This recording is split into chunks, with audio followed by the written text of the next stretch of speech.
All right. I'm back here on Prime Parents once again for another episode. It is me, Chico to the C, and the place to be, BIWGDOW, should I say. And we're here. We have a special guest once again. I mean, this one right here is I'm honored to have her. She has a unique story, being a football wife and a football mother. So we'll get right into it. We have Miss Kim Mathis, the wife of KEVIN MATHIS, of course, Colorado football cornerbacks coach. She's a Dallas, Texas native, best-selling author, public speaker, member of Alpha Kappa Alpha Sorority Incorporated. She's an entrepreneur, podcast host, interior designer, addiction advocate, master of fine arts, of course, a wife. And the reason why we're here today on Prime Parents is she's the mother of CU Buffs freshman wide receiver, Kaleb Mathis. So I want to add on with me right now. Give it up for Miss Kim Mathis, everybody. Well, appreciate it. Thank you for that warm welcome. I'm glad to be here. Yes, indeed. Thank you so much for joining me. So we'll get right into it. We'll talk about your background a little bit, coming from Dallas, Texas. Can you tell me about what you want to share about your upbringing so people can get to know you a little bit better? Well, a little bit about myself. As you said, I was born and raised in Dallas, Texas, so proud of the Dallas Independent School District. Shout out to my Skyline High School. And I spent all of my young adulthood and life there until I went to college. During that time, I really grew as a person because, as my story goes, was born to a mother who had a tumultuous addiction to both heroin and cocaine. So I wrote a book about that entitled Dope Girl that helped me navigate what it was like to live with an addict and the mental illness of it. And I used that adversity to be the very best that I could be. So that after high school, I went on to college and excelled in school where I was, you know, named to a host of organizations. And I cheered there as well. And that's where I met my husband, and the rest is history. Wow. All right. So I guess we'll get right into it. Tell us about how you met Coach. I'm sure he wasn't coach at the time. He was probably stud football player. So tell us about meeting Coach and how that went. That love story. Yeah, just real quick. I mean, as you said, he was a stud football player, and I was a freshman on campus. So, it was make me no, never mind. I was like, okay, he's a football player. But we had a mutual friend that I went to high school with who was also at school with us. And we went to Texas A&M University in Commerce, who was also on member of the football team. And so he came up to me one day in the cafeteria in the student center and he was like, hey, I got a friend that wants to meet you. And I was like, yeah, I'm good. I don't want to meet anybody. I've had my fair share of, new introductions. So I think I'm good. And he was like, no, no, no, really, no. I want you to look over there at that table and you see that guy wearing number 3. He just so happened to have on, his football jersey that day. And he was like, that's my dog, KEVIN Mathis, and I want you to meet him. And I was like, okay. So after about a week, he set it up for us, and we met at a mutual location, and we just hit it off immediately. And so here we are, 26 years later. Wow, amazing. 26 years later and 3 kids later, of course. Yep. And your middle child, your first son, is Kaleb. Yep. Quick question. I didn't do this research, but it just came up to me. Your name begins with a K, Kevin. Uh, all of your kids with the K? You are right. We are the K5 is what we call ourselves. So we have Kevin, Kim, Kennedy is my oldest child, and she's 21. Kaleb, who is 19, and Cole, who is 17, almost 18. Wow, amazing. All of them athletes? Every one of them are athletes. My daughter was a competitive cheerleader for a while. She cheered at Xavier University for a little bit. She has now transitioned full time to be with us here in Colorado. So she's not doing the athletic thing anymore.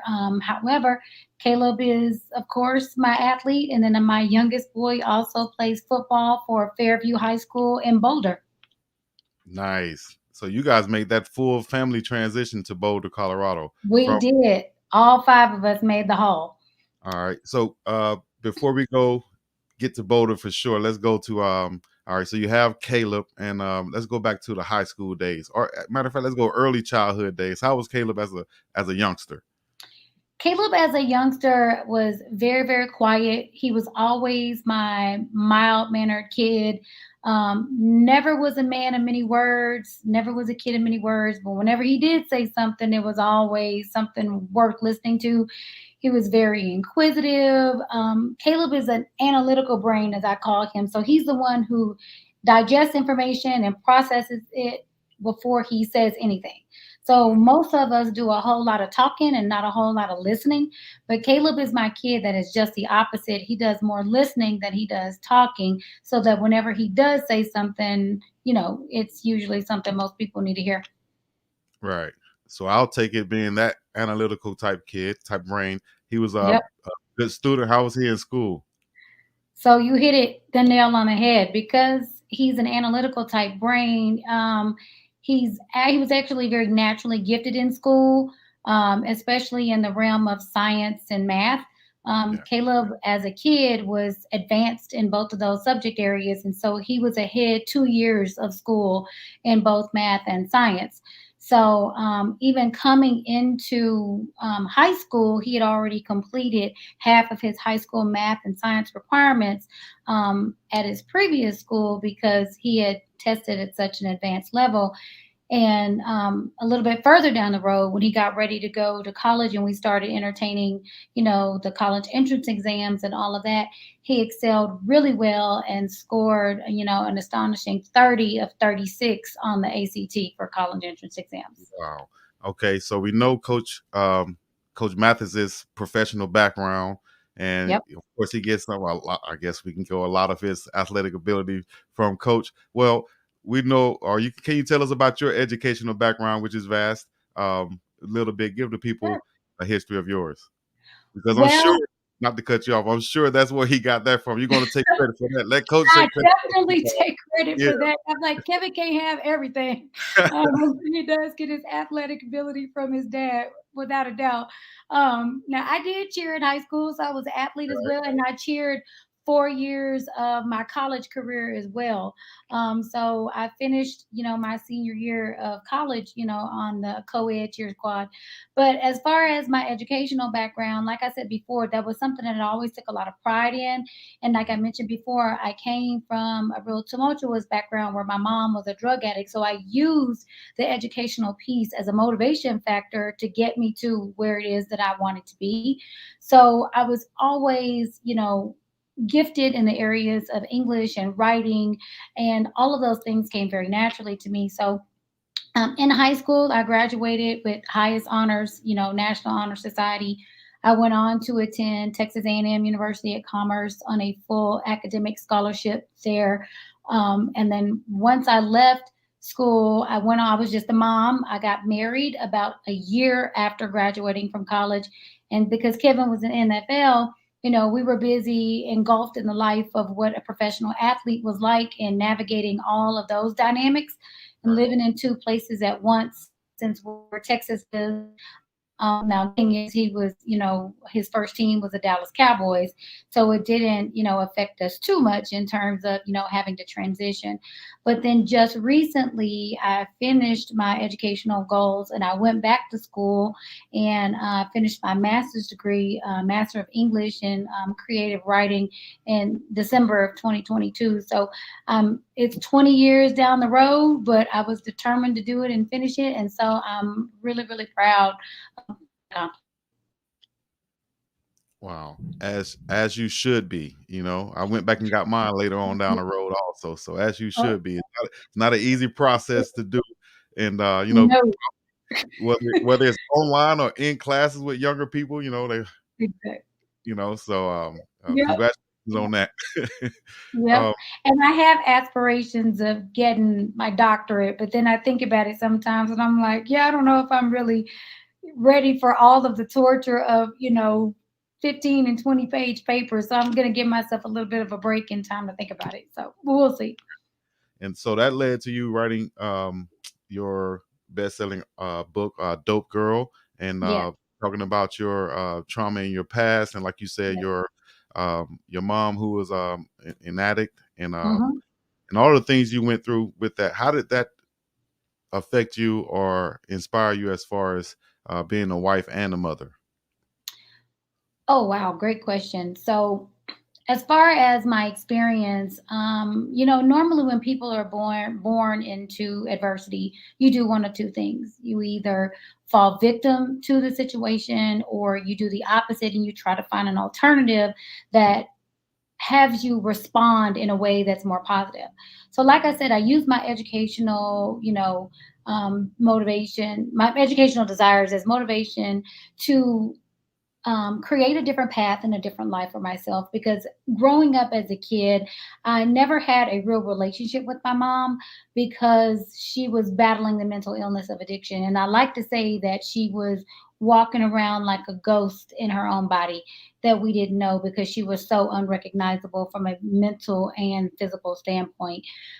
So, with all of that being said, channeled all of those lessons into the book Dope Girl, because it is my way, it was a therapeutic way of me understanding what it was like to live with other people's choices. So my goal was to write this book in a way that inspires other people to navigate their situation and not be victim of other people's choices, and to understand mental illness, addiction, I'm sorry, for the mental illness that it is, and not, just criminalizing people for being addicts, because there's so much more that encompasses an addict than it is just, oh, we're going to criminalize them, because nobody wakes up one day and decides they want to be an addict.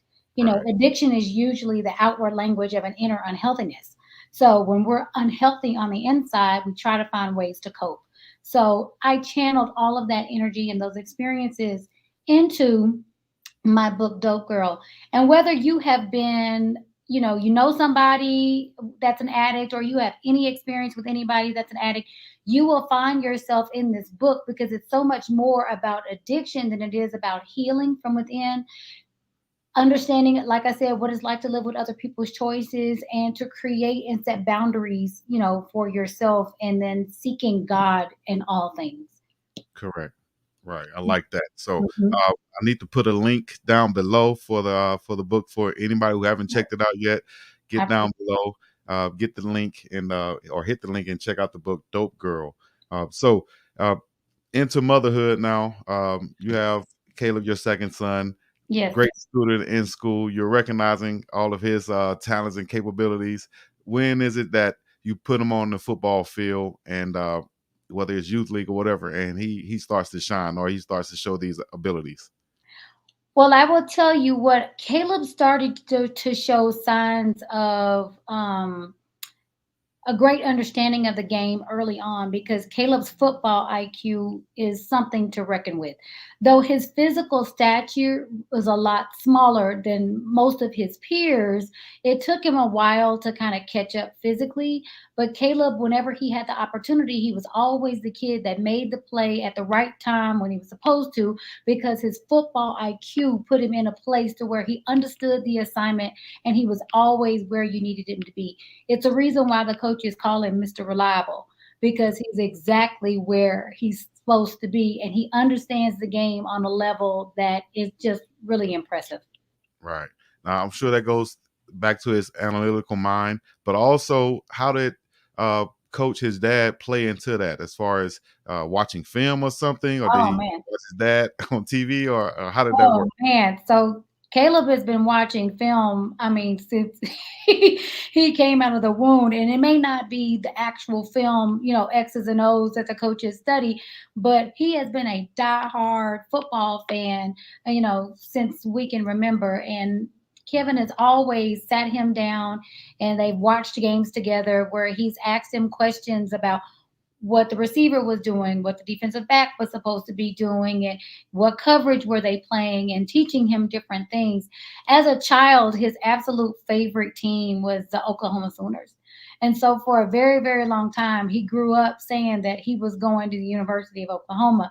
So every Saturday, without a shadow of a doubt, we were sitting at home watching OU play football, and Mhm. Caleb had everybody in the house turning into Boomer Sooners. So, with that being said, my husband would use those opportunities with him watching OU to really help him understand the game and break down what was happening more than just the receiver ran a route and he caught the ball and the defender was supposed to do this, but really breaking it down. Then it got a little bit more advanced as he got older, and we understood at an early age that he could understand football from a really intensive perspective.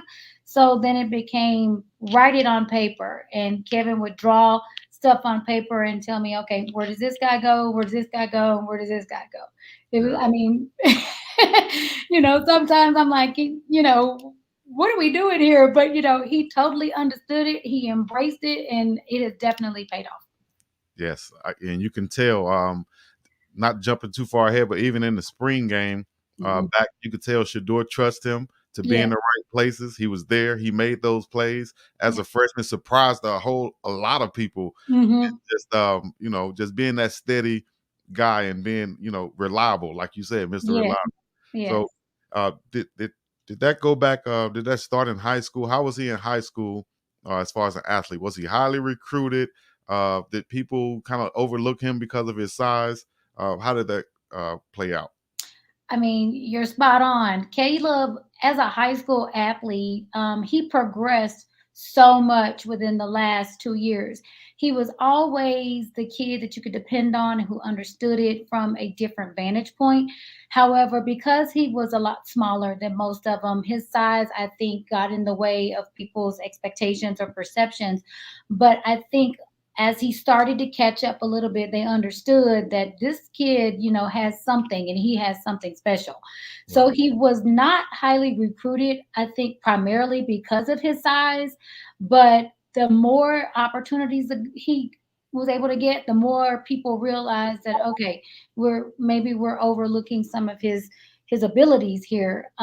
So no, he wasn't highly recruited, and all he ever wanted was an opportunity and a chance. But because Caleb has grown up with his dad and Coach Prime primarily as his only coaches his entire life, I think they knew what Caleb was capable of doing. They knew what his skill set was and what he could contribute and bring to the table, specifically with, high power staff like we have here at CU, who would put him in the position to really develop and grow, as an overall all around athlete. right. Stepping back just a second, though, at what year did Coach Mathis, Coach Kevin Mathis, what year did he start working with Coach Prime in the younger leagues? Oh, you're meaning the younger leagues or when they first started working together, period? Was it Trinity or was it before that? No, it was way before that. So, Deion started a youth football league called Truth, Truth. and it was a high power dynamic, youth football league, and we traveled all over the country, doing tournaments and taking the kids to see, college campuses and different Yeah. things like that that allowed the kids a lot of exposure, that traditional programs would not have allowed. And that program started in 2008, so Right. almost 20 years ago. It's been quite some time. And so, with all of that, they had a level of excellence and a standard of excellence from the very, very beginning. And those principles have been the standard, from the very beginning. That is the standard. The standard is the standard. And Right. so, even in youth Pee Wee, I mean, there was always a lot of discipline and lots of structure. And because they both, Kevin and Dion, are so rooted in the old school grind of what football looks like. They taught that to the kids even then, back in 2008. Yeah. So Caleb is the youngest out of Shador and Shiloh, but he's been playing with them. I Yes, can imagine since he was, even just 4 years old. right, Yes. just a young pup out there running around. Yes, he was on the little Pee Wee team, with them, and he played flag. And so, of course, Shador played on a different team because he's just a year older. Mhm. But Caleb played on the flag. But they have been together just as a unit, at least since Caleb was 4 and 5, as early as he could possibly play, playing Pee Wee. And then they progressed and they got older, and they were on the same playing field because they were the same age, about the same age.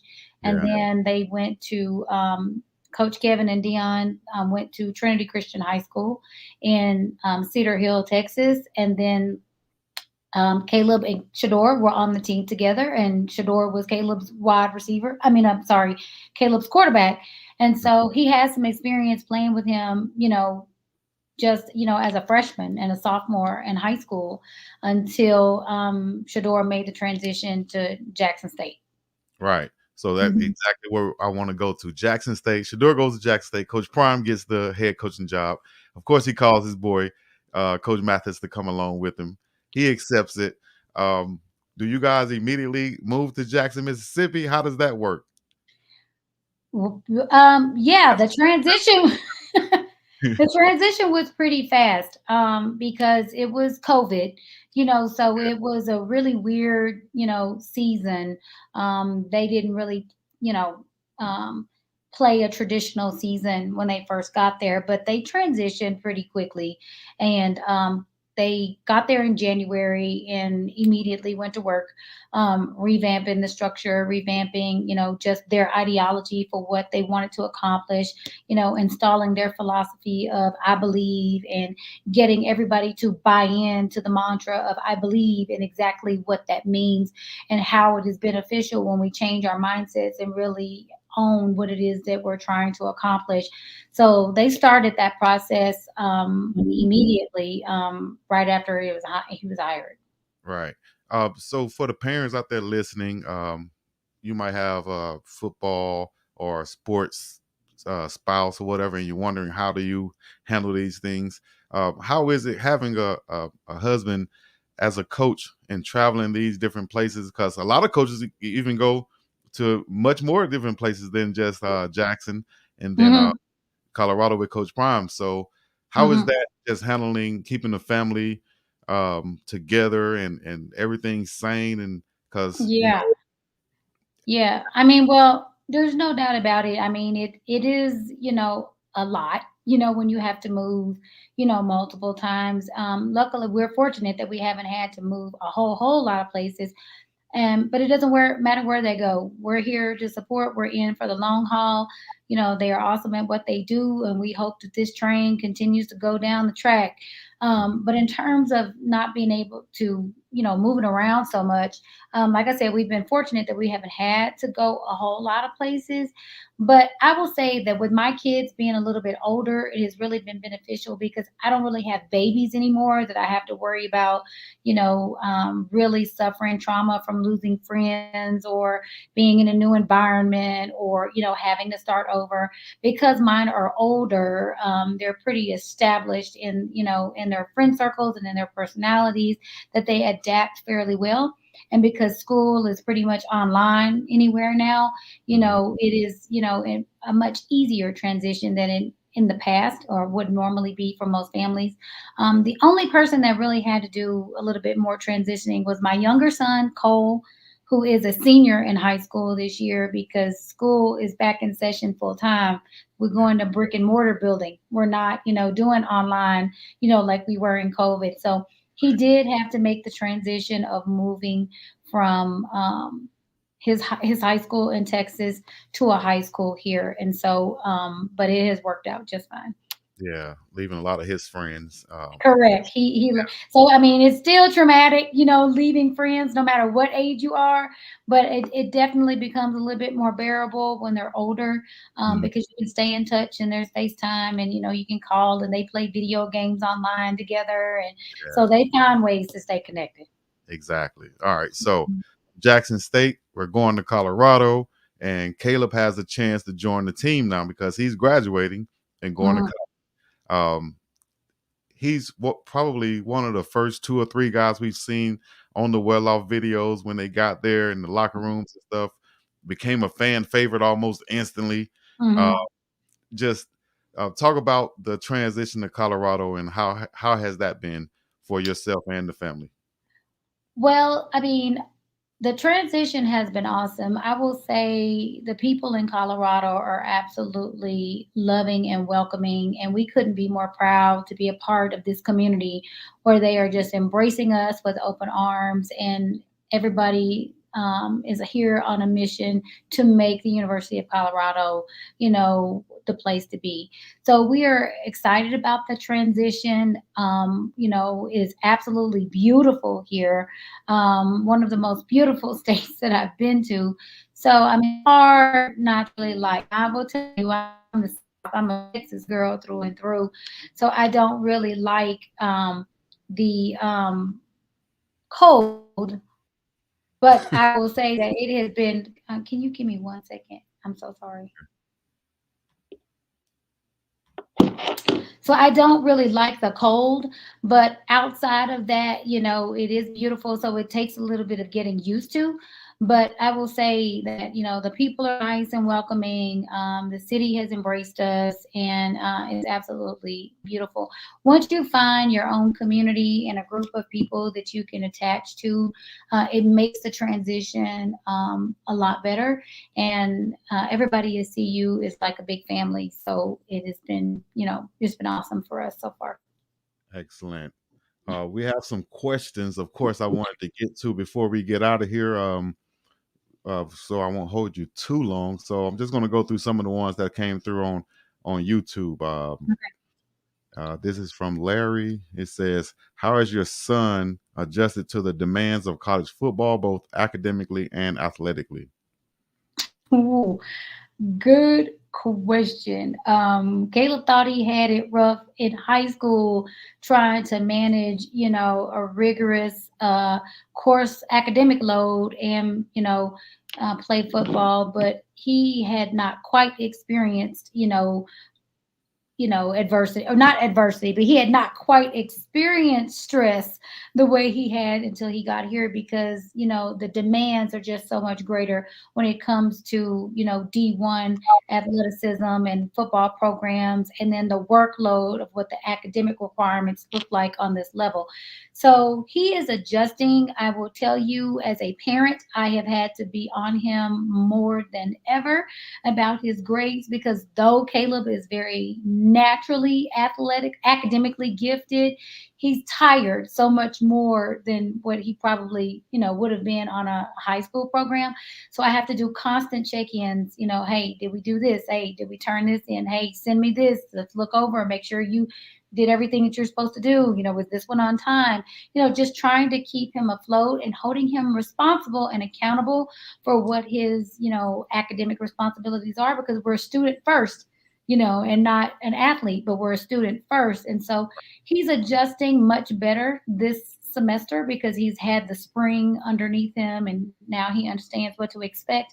But it has been difficult just from a workload standpoint on both sides, on the football side and the academic side. Great. I'm glad you said that and explained that like that, so that for the parents out there listening of athletes, the workload is something that is going to be more of like the shock or the Mhm. culture shock for the young Right. players coming in. So for all the grief and stuff that the freshmen have been getting recently, for whether it's being late, on time, whatever it is, Yep. uh, parents have to probably help out some too. What advice would you give Right. to some parents of freshman athletes, no matter where they are, whether Yep. Colorado or anywhere? What advice would you give to them? Well, my advice is to stay engaged. I know we think that once they get to college that we have set them up for success and that they are equipped to kind of handle things on their own. But when it comes to college in general, that freshman year is such a year of growth and transition that we really have to kind of coddle them a little bit through it, just to make sure that they understand what is expected. Because what you don't want to do is cause any strife or disadvantage in your freshman year, because then you'll be spending the rest of your academic career or the rest of your athletic career trying to recoup from whatever mistakes that you made. So as a parent, what I try to do is just really hone in on what Caleb's responsibilities are, and I try to make sure that I do weekly and daily check-ins with him to make sure that he's making a list and he's checking it twice, and that he's visiting his academic advisor, and that he's taking advantage of those tutoring sessions, and that he's doing everything that he's supposed to do, because nobody is going to worry about, in a few years, what, oh, Caleb's a great football player, but I also want Caleb to finish what he came here for, which was also to earn a degree.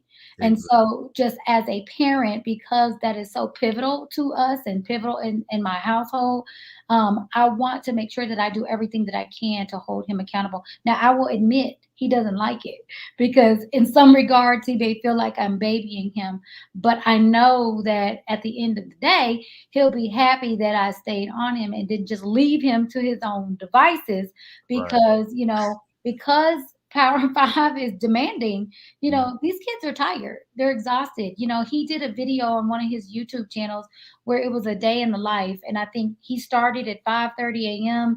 and he didn't get home till 9:30 or 10 a.m. So you talk about 13 and 14-hour days for these kids most of the time. So finding the energy just to do what they have to do is a chore in itself. It's not that they can't, it's not that they're incapable, but it takes a matter of mental toughness and adjusting to where they understand what is expected. And no matter how tired or how frustrated they are, that they get it done.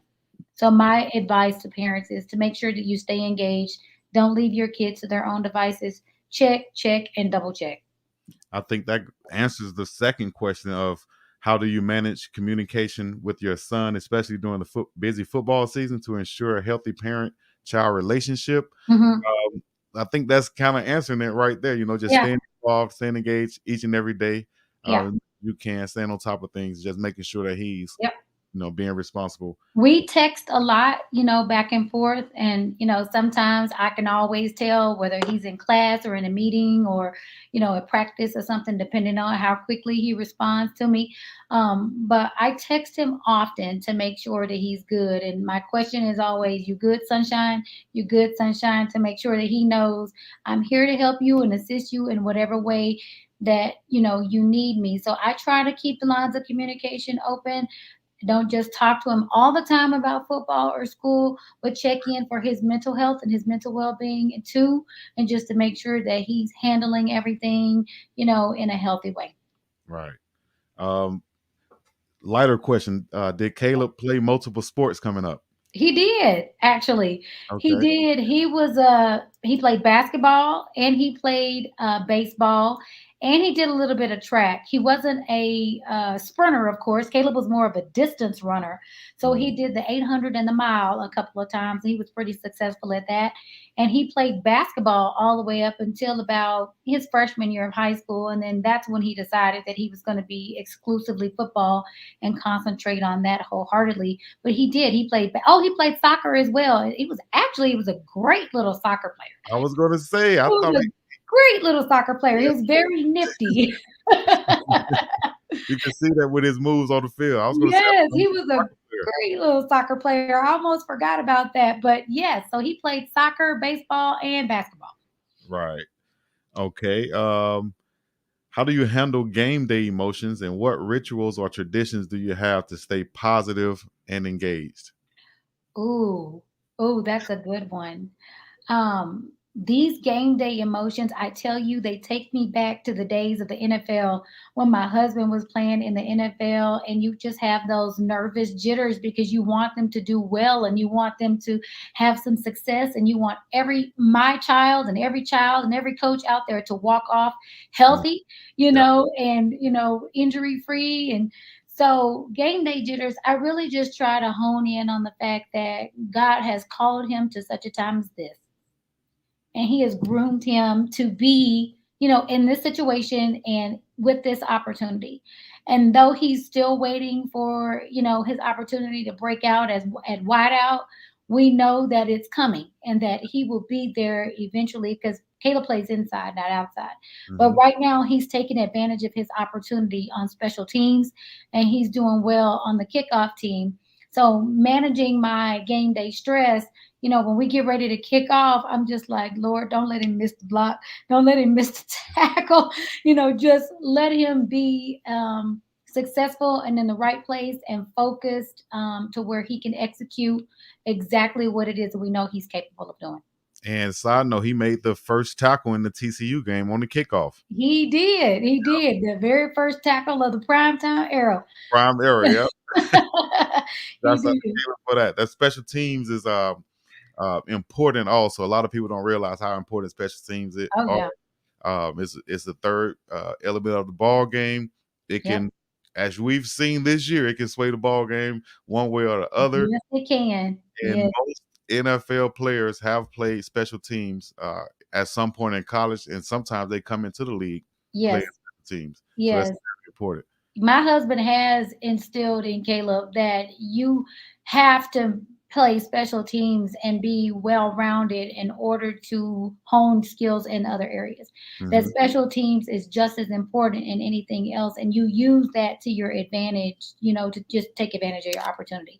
And I will say that Caleb has been the epitome of what it means to take advantage of his opportunity. Right. I would say this. He probably went through some of the things that Shador and Shiloh went through. And we saw Coach Prime say how he had to go through, or the kids had to go through coming up being NFL's son, pro player son, or you Yes. given this, you're not that good. How Yes. has Caleb had to deal with that coming up? And how has Coach Mathis dealt with that and tried to keep his confidence up, so to speak? Oh If my he had goodness. to. Well, that's a really interesting question because you're right. There's so much the level of scrutiny for athletes, kids is, 10 times what it would be a normal child, Right. just because of the level of expectations. But we have to be careful not to associate or identify the kid with their father and who they are, their skill set. Yes, they are of the same pedigree. Yes, most of them are insanely talented, but there are most of the time they do have their own identities. And so I really appreciate the fact that though uh, that Mathis name has always, kind of been something that has swirled around, Caleb his entire athletic career, that Mhm. he has been open to standing up to the challenge and just accepting himself for what he knows that he can do, being confident in his own skill set and not allowing, his dad's success to infiltrate, how he goes about conducting his business because Caleb is not a DB like Kevin was. Kevin was a DB, and Caleb decided to play on the offensive side of the ball, which he felt like was a better fit for him and a better fit for his skill set. Right. So, with that being said, it is awesome that, he's had my husband and Coach Prime to pour so much knowledge into him his entire life since they basically are the only two coaches he's had most of his life growing up. But I think Caleb has handled it very well. What it's like to be a coach's kid because he's just confident in who he is. He does what it is that he knows how to do, and he doesn't allow, that to anything else to deter him. Right. Um, going to paraphrase this question because I think it's a good one. But I've seen a couple pictures with you with some of the other players' moms. I've seen you with Miss Tracy also. How has that relationship been? Just fostering relationship with the other wives and player moms and things of that nature. How's that been? I mean, I absolutely love the camaraderie amongst the women. It allows us to have a safe space where we can, lean on each other and just trying to understand the what football means because to us football is just not something they do. It's a ginormous part of our lives.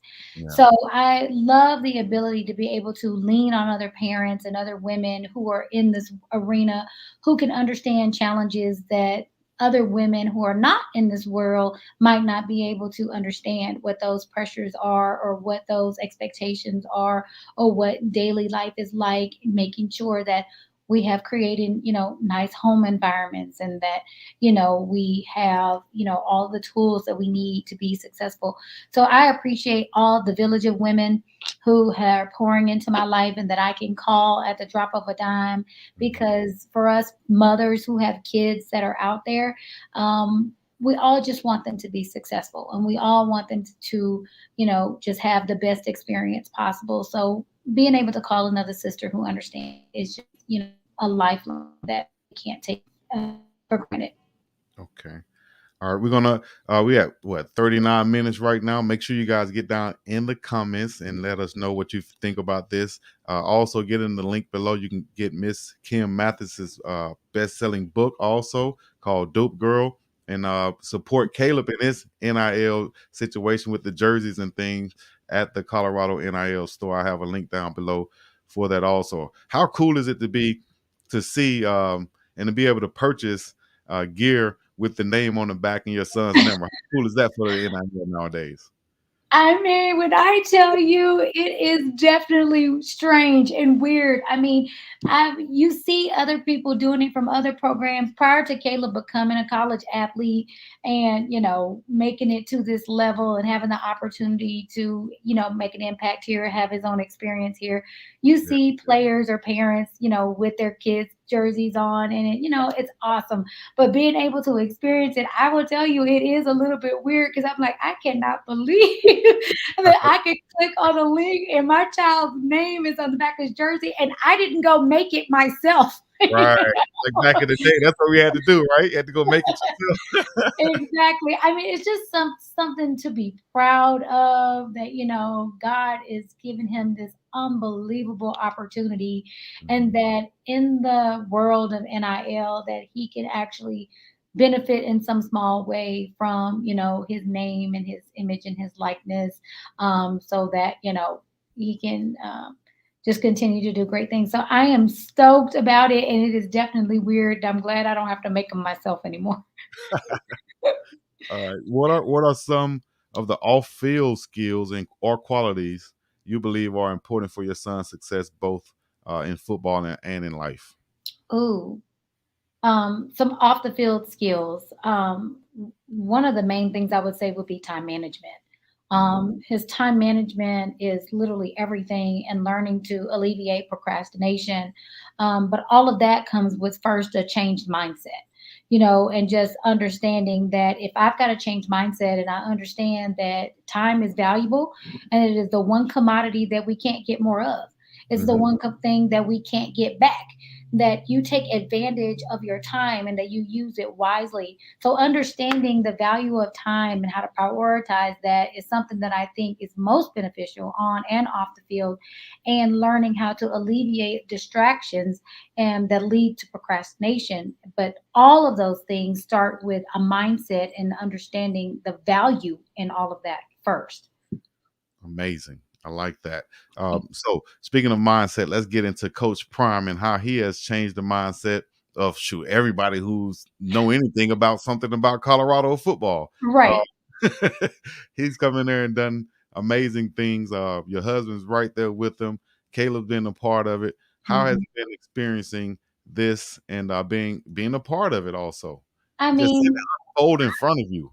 this is not new. This is exactly who Coach Prime is. This is who he is at his core. He is a fire starter, and he will go and reignite a flame anywhere that he goes. We don't call him prime time for nothing. Right. My husband has a 27-year relationship with Deion because they started out as teammates together in 1997 for the Dallas Cowboys. So their relationship spans 27 years, and together they have such an amazing relationship that I've been able to see over the course of that relationship just exactly who Deion is. And Coach Prime is that guy. He is a fire starter. He's all about change and disrupting the norm so that he can bring out the excellence and in everyone. And it's just a sight to see and behold. He does it his way, and he does it unapologetically, and he does it in a way that rears results. So how can you argue with someone who is so effective at rearing results? And so I'm just so proud to call him my big brother and to be a part of this journey. And we've been on this ride for a very long time. But being with him and seeing this is not new to me because he has always been this guy. And we have been believing since the very, very beginning. Wow, 25 plus years. How would you say 26 or 29? 27 years they've been friends and they've been together and they've been doing things together and coaching together. and staying together for 27 years. Wow. Amazing. And going back real quick, going back to those 27 years, did you know when they became best buddies or friends or whatever it was at the time, did you know how this would possibly impact both of you guys' life? Uh, Absolutely not, because at the time Deion was the star of all stars, and he still is. I mean, there's no doubt about it. Prime time is prime time. But in 1997, when we first had started a relationship with Dion, he was a larger than life figure in the sports world. I mean, and he still is, but he was at that time specifically a larger than life figure in the sports world. So when he befriended Kevin and he was a rookie and he took Kevin under his wing, I never in my wildest dreams would imagine that they would still be this close so many years later. But the more that time goes on, the more I realize they were destined to be friends because they're so much alike. Their personalities are so much alike in the sense that they demand excellence and they don't take excuses and they value hard work, and that's just who they are. It's just who they are. okay. Last couple questions. I got one personally for me. Yep. Coach Mathis, his Instagram has fella on there. Is Yes. that like a nickname of his, or is that something he says a lot as a coach? Where did the fella come from? Man, that's interesting that you asked that because when he was a rookie in the Dallas Cowboys, they nicknamed him Lil Fella, and no one other than Coach Prime is the one who gave him that nickname, Lil Fella, and it has just stuck Yeah. all of these years. So he doesn't even call him Kevin or Coach Mathis; he just calls him Fella, as he has for the last 27 years. That's a southern nickname too, because Yep, that's because not the he was the little fella on the team. Yep. that's not the my uncle fella back in Selma, Alabama. Yeah. Yep. How has what's your favorite part of game day with Caleb? Yep. Just over the years and looking forward into the future because he has at least 3 more years left. You guys Mhm. going to see this thing through coming Mhm. from the beginning. What's your favorite part of going through game day as a mother? Um, as a mom, my favorite part of game day is just seeing him with his jersey on, to be honest with you, because it signifies to me that he's living his dream, that he is where he wants to be, and that this is something most athletes aspire to do and don't always get an opportunity to accomplish. So, whether he actually runs out there on the field or not, knowing that he's in a place where he actually has a jersey with his name on it and he can put it on means that he has a chance and he has an opportunity. And I just love seeing him with his jersey on because it just tells me that this kid is living his dream, and I couldn't be more proud of him. Yes. Well, thank you so much for joining us. We have 47 minutes. We'll let you leave with your last piece of advice to all parents, mothers out there, whether you're a whatever it is, you're trying to be an entrepreneur, you have things you feel like you want to do, you can't do it because it is, you Yep. know, what are some inspiring words out there from a best-selling author, a public speaker, a sorority member, entrepreneur, podcast host, designer, and so many other things? What are Yes. your advice? Well, my advice would be to just do it afraid. I literally live my life by the mantra do it afraid. No matter what it is, there will always be challenges or obstacles, whether it's parenting, whether it's trying to calm down an anxious athlete, whether it's battling an illness or a bad relationship or financial problems or a lost job, whatever it might be, there is always a way to leave that situation. And no matter how big or how scary it seems, do it afraid because your healing and your breakthrough could be on the other side of that fear. So I just encourage you, no matter what it is that you're facing in this life, whatever your challenge is, just step out on faith, trust God, and do it afraid. Do it afraid because your healing and blessing could be on that other side. Right. Exactly. Man, I Exactly. like that. That's something to live by. We've been getting some great advice from the moms on here, these prime parents that we've been having. I'm super excited about this, and I really appreciate you guys for joining me. I appreciate you for coming on and just lending your time to me because, like you said earlier, time is something you can't get back. That's it. Well, I appreciate you so much for having me, and I want to congratulate you on this new platform and for stepping out there into a new arena and taking that step to be different and to be authentic. This is an awesome opportunity for you, and I just wish you nothing but the best. And thank you so much for having me on. Thank you so much. I appreciate it. Blessings to you. That is Miss Kim Mathis. Y'all check her out. This is not a plug for the book or anything, but I'm giving the plug in there. Thank you. Get the book, Dope Girl. Also check out right above my head right there, uh, Kaleb Mathis's store, the Colorado NIL store, where you get his jersey and different merchandise with the number 13 on it and Mathis on the back. So this is another edition, Prime Parents. I'm Chico. My guest has been Miss Kim Mathis. I really appreciate you guys. Check her out online at any time. She is a public figure, so you can find her on Instagram. Right? Give them your Instagram. Let them know where they can find you at before you get out of here. My Instagram handle is underscore Kim Mathis. Underscore Kim Mathis. Check her Wait, out. hold on. Make sure it's right. let me let me double check because I think I changed. No, I'm so sorry. It is Kim Mathis underscore Kim Mathis underscore. So Kim sorry on Mathis. Instagram. Yes. No worries. We'll put it right here. Kim Mathis underscore. Y'all make sure y'all follow. We appreciate you guys tuning in. Much more to come. Prime Parents. I'm Chico. We out of this thing. Thank you guys for joining.